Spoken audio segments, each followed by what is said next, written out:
सहिष्णुता का व्रत। कुंडक कुमार नाम का एक सन्यासी एक बार ठंड के दिनों में हिमालय से उत्तर वाराणसी पहुंचा। वहां उसके बचपन का मित्र एक सेनापति था।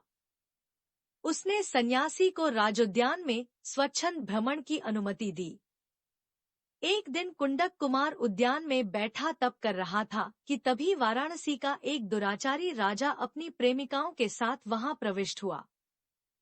वहां वह उन सुंदरियों के साथ आमोद प्रमोद करते हुए सो गया। राजा को सोता छोड़ सुंदरिया बाग में भ्रमण करने लगी।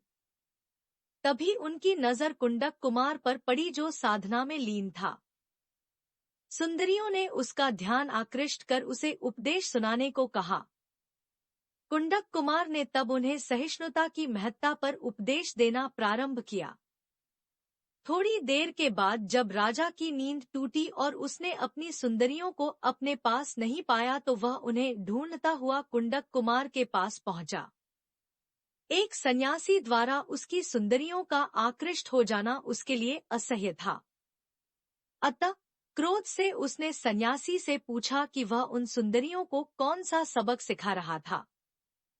सन्यासी ने तब उसे भी सहिष्णुता के महत्व की बात बताई जिसके परिपालन का स्वयं उसने व्रत ले रखा था।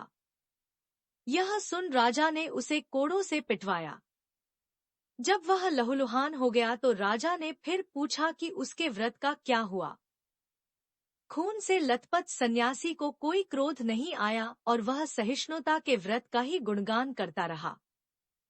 क्रोध में राजा ने तब उसके हाथ फिर पैर आदि कटवा कर वही प्रश्न बार बार पूछा, किंतु सन्यासी हर बार शांत भाव से सहिष्णुता के व्रत की ही गाथा गाता।